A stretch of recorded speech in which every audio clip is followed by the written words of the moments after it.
আসসালামু আলাইকুম। ওয়ালাইকুম আসসালাম। কেমন আছেন সবাই? ভালো। Thank you so much.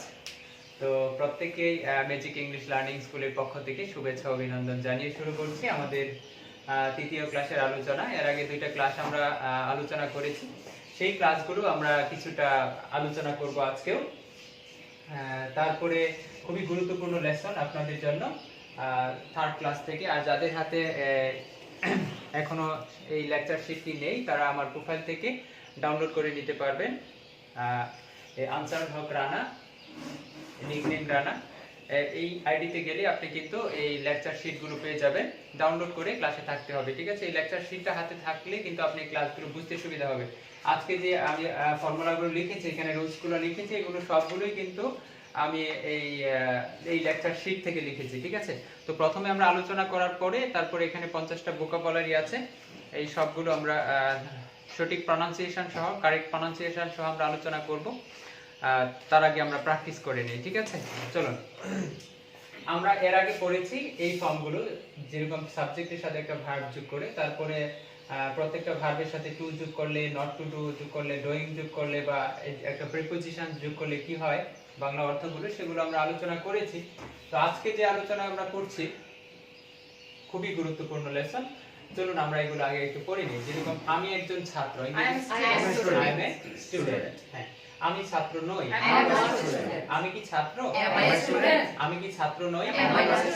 am I not a student? এখন দেখুন, এটা তো একেবারে সিম্পল একটা সেন্টেন্স, তাই না? কিন্তু আমরা মূলত এই সিম্পল সেন্টেন্সটা শেখানো কিন্তু আমার কাজ না। আমার কাজ হচ্ছে এইটাকে বেস করে, অর্থাৎ এটাকে ভিত্তি করে আমরা অগণিত সেন্টেন্স তৈরি করব। এখানে এই যে স্টুডেন্ট লিখেছি, এখানে এই নাউনের জায়গায় আমরা অগণিত ওয়ার্ড কিন্তু আমরা এখানে ইউজ করব, ঠিক আছে? চলুন আমরা এগুলো প্রথমে একটু পড়ে নেই। আমার সাথে বলুন, আমি একজন ছাত্র হচ্ছি। I am being a student. আমি একজন ছাত্র হচ্ছি না। আমি কি ছাত্র হচ্ছি? আমি কি ছাত্র হচ্ছি না?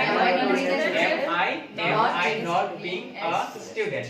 Dear audience, আপনারা যারা আমার লাইভে সংযুক্ত হচ্ছেন, আপনারা আমার এই সামনে যারা স্টুডেন্টরা বসে আছে তারা প্র্যাকটিস করতে, তাদের সাথে সাথে কিন্তু প্র্যাকটিস করতে হবে, ঠিক আছে? আমার সাথে বলুন, আমি একজন ছাত্র হয়েছি। আমি একজন ছাত্র হইনি। I haven't been a student. আমি কি একজন ছাত্র হয়েছি? আমি কি একজন ছাত্র হইনি? Haven't I been a student? যদি বলেন have I not been a student তাহলে হবে, আমরা একসাথে লিখে নিয়েছি, হ্যাঁ? আচ্ছা, এখন দেখেন, আমরা এখানে একেবারে সহজ জিনিস, এখানে সাবজেক্টের জায়গায় আমরা এখানে যত সাবজেক্ট আছে সবগুলো ইউজ করব। তারপরে এখানে WH ওয়ার্ডগুলো লিখেছি, এগুলো প্র্যাকটিস করব। তার আগে আমরা একটু আলোচনা করে নেই। গত ক্লাসে যেটা আলোচনা করেছিলাম সেগুলো যদি আমরা একটু রিপিট না করি তাহলে কিন্তু ভুলে যাব, ঠিক আছে? আমার সাথে বলুন, যদি বলি আমি খেলি, ইংরেজি কি? আমি খেলি না। আমি কি খেলি? আমি কি খেলি না? Very good. যদি বলি আমি খেলছি, I am playing। উচ্চারণটা সুন্দর করে বলুন, I am playing। আমি কি খেলছি? Am I playing? আমি কিন্তু সবগুলো ফর্মুলা লিখি না এখন, ঠিক আছে? আস্তে আস্তে ফর্মুলা শেষ হয়ে যাবে, কিন্তু ইংরেজিটা থেকে যাবে আপনার কাছে, ঠিক আছে? এখন দেখেন, আমি বাংলা সেন্টেন্স বলতেছি, আপনি কি সেন্টেন্স বলছেন? ইংরেজি সেন্টেন্স। আর এটাই হচ্ছে ভাষা শেখার সবচেয়ে অ্যাপ্রোপ্রিয়েট একটা মেথড। এবং এটা দিয়েই কিন্তু আপনি দেখেন, আপনি কিন্তু আমি যখন বাংলা সেন্টেন্সটা বলি, আপনি কি গ্রামার চিন্তা করে উত্তরটা দেন নাকি এমনিতেই? এমনিতেই, তাই না? ঠিক আছে, তাহলে ইংরেজিতে কথা বলতে হলে তাহলে গ্রামাটিক্যাল রুল চিন্তা করে কিন্তু কথা বলা যাবে না, ঠিক আছে? যদি বলি আমি করিয়াছি কি, I have done। যদি আমি খেলিয়াছি, I have played। I have played। আমি খেলিনি, I haven't played। আমি কি খেলিয়াছি? আমি কি খেলিনি? Very good. যদি বলি আমি 2 ঘন্টা যাবত খেলছি, I have been playing। দেখেন, ভার্ব যে জায়গায় যে অবস্থায় আছে আমরা সেখানে সেভাবে বসাবো। যদি আমি 2 ঘন্টা যাবত খেলছি, I have been playing for 2 hours। যদি বলি আমি 2 ঘন্টা যাবত খেলছি না, তাহলে আমি কি 2 ঘন্টা যাবত খেলছি? আমি কি 2 ঘন্টা যাবত খেলছি না? Very good. আশা করি খুবই আপনারা আচ্ছা বলেন তো, এই যে আমি বাংলা সেন্টেন্সটা যত দ্রুত বলতেছি, আপনি যদি এর আগে এখানে ক্লাস করার আগে কি আমি যদি বাংলা সেন্টেন্সটা এভাবে বলতাম তাহলে কি আপনি বলতে পারতেন? অনেক টেনশন করতে হতো যে এটা কোন টেন্সে পড়েছে, এটা কি গ্রামারের ভাষা, কোথায় পেজ, কোনো কিছু প্রয়োজন নেই। আপনি যা লিখবেন সবকিছু কারেক্ট। M I right? আপনি তাহলে টিচার দেখবে খাতা যে না এই ছাত্রের মতো গ্রামার মতো আর কেউ পারে না, ঠিক না? কারণ এত এগুলো সবগুলো কি গ্রামাটিক্যালি কারেক্ট সেন্টেন্স না? সবগুলো কারেক্ট সেন্টেন্স, ঠিক আছে? চলুন দেখা যাক। এখন আমরা আরেকটু বড় সেন্টেন্স তৈরি করি, যেরকম টু ডু মানে করতে, আবার নট টু ডু না করতে। যদি বলি করিয়া তাহলে ডুইং। একটা বুঝতে হলো পৃথিবীতে যত ভার্ব আছে এটার সাথে যদি আইএনজি ইউজ করে যাই তাহলে এটার অর্থটা হয়ে যাবে করিয়া বা করে এরকম। যদি বলি এখন এরকম যত এরকম প্রিপোজিশন যদি আমরা ইউজ করি, যদি বলি করার জন্য তাহলে কি বলবো ফর ডুইং। করার জন্য ফর ডুইং, করার পূর্বে বিফোর ডুইং। যদি বলি করার পর আফটার ডুইং। যদি বলি না করিয়া উইদাউট ডুইং। এখন উইদাউট বলার পরে কখনো কি ডো বলবো? উইদাউট ডো বলবো কখনো? যদি বলি খেলি না খেলিয়া তারপর কি উইদাউট ডুইং। যদি বলি না পড়িয়া যদি বলি পড়ার পর আফটার পড়ার পূর্বে পড়ার জন্য বুঝতে পেরেছেন? আমি যত এখন সেন্টেন্স বড় সেন্টেন্স তৈরি করছি দেখেন। আমরা তো ছোট ছোট সেন্টেন্স প্র্যাকটিস করি, এখন শুধু এই ছোট সেন্টেন্সের মধ্যে যদি আমরা সীমাবদ্ধ থাকি তাহলে তো হবে না, ঠিক না? এখন যদি বলি আমি আসি, কি বলবেন? I come. যদি বলি শেখার জন্য ফর লার্নিং, কি বলবো আমরা? For learning. যদি আমরা এখানে ইংরেজি শেখার জন্য আসি,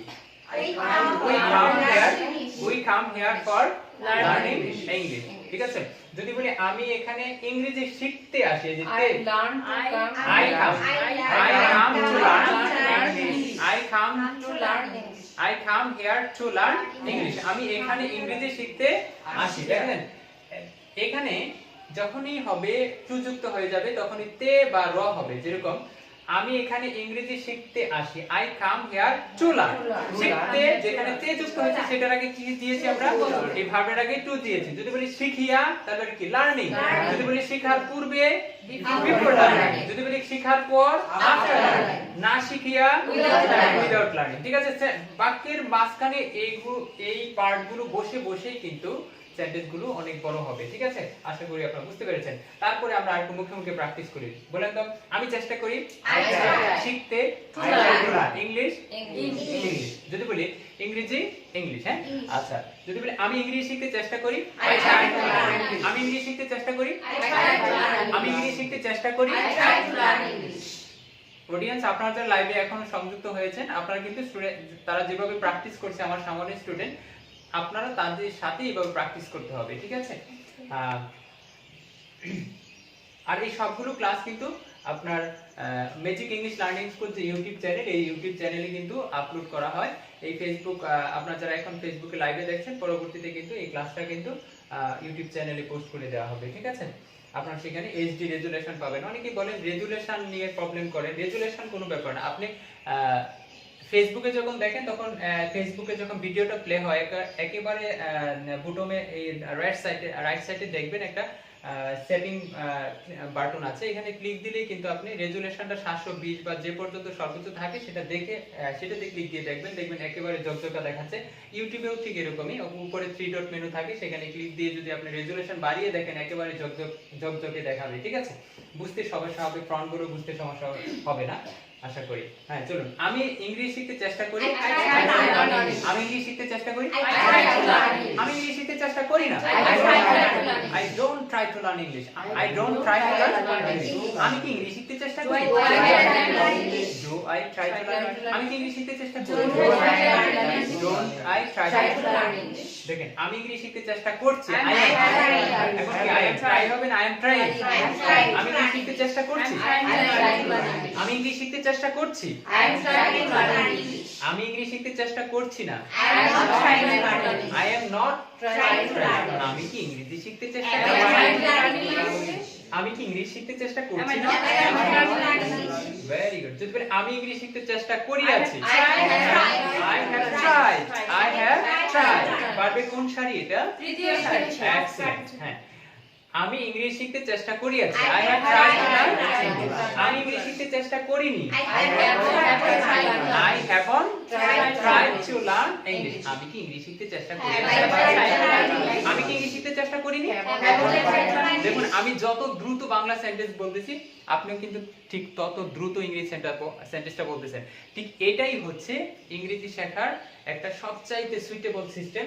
এবং এই সিস্টেমটা যারা ফলো করে দেখেন আপনি কিন্তু যখনই আমি বাংলা সেন্টেন্সটা বলতেছি আপনি একবারের জন্য কিন্তু গ্রামার চিন্তা করছেন না, আপনি জাস্ট এখানে এই ফর্মের উপর ডিপেন্ডস করে সেন্টেন্সটা ভিতর থেকে বের করতে চেষ্টা করছেন। আর এইভাবে যখন আপনি ওয়ান আফটার ওয়ান যখন আপনি প্র্যাকটিস করতে থাকবেন তখনই কিন্তু আপনার মুখ একবার যদি ছুটে যায় ইংরেজি বলার, আপনি যদি 10 মিনিট বলতে পারেন তার মানে 10 ঘন্টা বলতে পারবেন, 10 দিন বলতে পারবেন, কোনো সমস্যা নেই।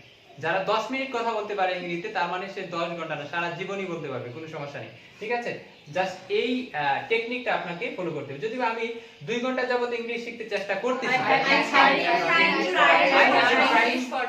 আমরা জানি point of time, period of time, যদি নির্দিষ্ট সময় বোঝায় তাহলে কি নির্দিষ্ট সময় হলে ফর, আর যদি অনির্দিষ্ট সময় সিন্স, যদি বলি আমি সকাল থেকে সিন্স মর্নিং, যদি বলি 2 ঘন্টা যাবত ঠিক আছে, কোনটা নির্দিষ্ট কোনটা অনির্দিষ্ট বলেন তো? সিন্স সকাল থেকে অনির্দিষ্ট, সকাল থেকে একটা, আর যদি বলি 2 ঘন্টা যাবত একটা নির্দিষ্ট টাইম, ঠিক আছে না? Thank you. আচ্ছা চলুন আমরা এগুলো একটু আলোচনা করে নিলাম।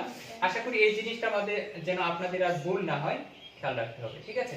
এখন আমার সাথে বলুন, এখন এখানে আই দিয়ে পড়েছে, আমরা এখানে একটা সাবজেক্ট চেঞ্জ করে আমরা প্র্যাকটিস করব। যদি বলি তুমি তাহলে কি বলবে?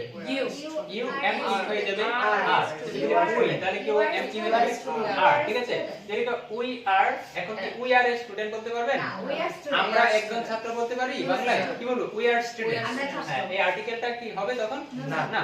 যদি বলি আমি একজন ছাত্র বা আমি একজন ছাত্রী, ঠিক আছে? তারপরে এখন বলেন আমরা ছাত্র ছাত্রী, এরকম তাহলে কি হবে? আমরা ছাত্র ছাত্রী নই, আমরা কি ছাত্র ছাত্রী? আর উই স্টুডেন্ট, আমরা কি ছাত্র ছাত্রী? আমরা কি ছাত্র ছাত্রী? আমরা কি ছাত্র ছাত্রী নই? Are not student. দেখেন আমরা ছাত্র ছাত্রী হচ্ছি, তাহলে কি বলবো? উই আর বিং স্টুডেন্ট, ঠিক আছে? We are being student. আমরা ছাত্র ছাত্রী হচ্ছি না, উই আর নট স্টুডেন্ট। আমরা কি ছাত্র ছাত্রী হচ্ছি? আবার বলুন, আমরা কি ছাত্র ছাত্রী হচ্ছি? আমরা কি ছাত্র ছাত্রী হচ্ছি? আর উই নট বা আরন্ট উই বিং স্টুডেন্ট। আমরা ছাত্র ছাত্রী হয়েছি, তাহলে কি বলবেন? We have been. যদি বলি সে ছাত্র ছাত্রী হয়েছে তাহলে হি হ্যাভ বলবে, হি হ্যাজ। এর সাথে কি যায়? হ্যাজ। ঠিক আছে, আশা করি এগুলো আপনারা পারবেন। খুবই সহজ না? আচ্ছা, ভেরি গুড। এখন আপনারা WH ওয়ার্ড গুলো আমরা কিভাবে আমাদের সাথে একটু প্র্যাকটিস করেন। বলেন হোয়াট কি, when কখন, where কোথায়, why কেন, how কিভাবে, whom কাকে, which কোনটি, whose কাকে, how many কতগুলো, how much কতটুকু। আচ্ছা, তারপরে এগুলো বাম দিকের অর্থগুলো যদি একটু বলি, বলেন হোয়াট যা, when যখন, where যেথায়, why যে কারণে, how যেভাবে, whom যাকে, which যেটি, whose যাকে, how many যতগুলো, how much যতগুলো। এগুলো একেবারে ঠুটের মধ্যে থাকতে হবে, ঠিক আছে? যেরকম হোয়াট কি, when কখন, why কোথায়, why কেন, how কিভাবে, whom কাকে, কারো স্কুল দিয়ে কাটে, ঠিক আছে? হোয়াট যা যখন তখন, হয় যেতে যেখানে, why যে কারণে, how যেভাবে, whom যাকে, ও যেতে ও যাকে, ঠিক আছে? ঠুটে থাকতে হবে, তাহলে কিন্তু ইউজ করতে আপনার জন্য সহজ হবে। দেখুন এখন আপনারা এই সাবজেক্ট গুলো, প্রত্যেকটা সাবজেক্ট এখানে ব্যবহার করে করে আপনি যখন আই দিয়ে পড়া শেষ হয়েছে সবগুলো, তখন উই দিয়ে পড়বেন, ঠিক আছে? তখন উই দিয়ে পড়ার সময় আপনি এখানে স্টুডেন্ট লেখা আছে, এখানে একটা আপনি চেঞ্জ করে দিলেন। যেরকম আমি স্বাস্থ্যবান, তাহলে কি বলবেন? I am healthy. আপনি হেলদি দ্বারা পড়েন, ঠিক আছে? যদি আমি যেরকম আমি একজন নেতা, আই এম এ লিডার, ঠিক আছে না? যদি আমি একজন শিক্ষক, আই এম এ টিচার। যদি আমি একজন নৃত্যশিল্পী, আই এম এ ড্যান্সার। যদি বলি সে একজন গায়িকা, তার মানে শি ইজ এ সিঙ্গার। আপনি এগুলো দিয়ে পড়েন। দেখেন এই শীটের মধ্যে কিন্তু সবগুলো দেয়া আছে, আপনি কি কি দিয়ে পড়বেন দেখেন। এখন আমি এখান থেকে শীট থেকে নিচ্ছি। দেখুন এখানে যদি বলে I M a student, we are speaker. যদি বলে আমরা বক্তা, তার মানে উই আর স্পিকার। দেখেন উই আর স্পিকার। আমরা কিন্তু এই ফর্মুলাগুলো লিখেছি, অর্থাৎ 3 নাম্বার পেজ থেকে লিখেছি। এটা 3 নাম্বার না, 2 নাম্বার পেজ থেকে, থার্ড ক্লাসে 2 নাম্বার পেজ থেকে লিখেছি। এগুলো খুবই চমৎকার আলোচনা আছে এখানে, আপনারা দেখলেই বুঝতে পারবেন। তারপরে দেখেন যদি বলি ইউ আর এ প্রেজেন্ট, তুমি একজন উপস্থাপক, তাহলে কি বলবেন? You are a presenter. এটা দিয়ে পড়তে পারবেন না পুরোটা? আচ্ছা ঠিক আছে। যদি বলি তুমি মেধাবী, তার মানে ইউ আর যদি তুমি একজন তোমরা মেধাবী তাহলে ইউ আর মেরিটোরিয়াস। যদি বলি তুমি মেধাবী তার মানে একজন ইউ আর এ মেরিটোরিয়াস। আচ্ছা যদি বলি তারা রাজনীতিবিদ দে আর পলিটিশিয়ান, করতে পারবেন না বাকিগুলো সবগুলোতে? আচ্ছা তারপরে শি ইজ এ হাউসওয়াইফ, করতে পারবেন না? যদি বলি সে একজন গৃহিণী তার মানে শি ইজ এ হাউসওয়াইফ। এখন আপনি বুঝে ফেললেন, এটাই শেষ না। এটা দিয়ে যখন আপনি প্র্যাকটিস করতে থাকবেন ঠোঁটের মধ্যে নিয়ে আসতে হবে এটা প্র্যাকটিস করতে করতে। দেখেন যদি বলি she is a good writer, সে একজন ভালো লেখক তার মানে Good she is a good writer, she is good writer. He is good writer. হ্যাঁ বলেন it is beautiful, It is ইহা সুন্দর। It is beautiful. এখন যদি বলি আই এর জায়গায় ইট দিয়ে করি ইট ইজ বিউটিফুল, বলেন তো ইহা সুন্দর, It is beautiful. এটি সুন্দর নয়, It it is is not not beautiful. এটি কি সুন্দর, is It it is beautiful. এটি কি সুন্দর নয়, ইজন্ট ইট বা is it not beautiful. Is it not যদি এটি সুন্দর হচ্ছে ইট ইজ বিউটিফুল, এটি সুন্দর হচ্ছে না, It is not beautiful. এটি কি সুন্দর হচ্ছে, Is it beautiful? Very good. আর দেখেন Bangladesh is an independent country. এখন আরেকটু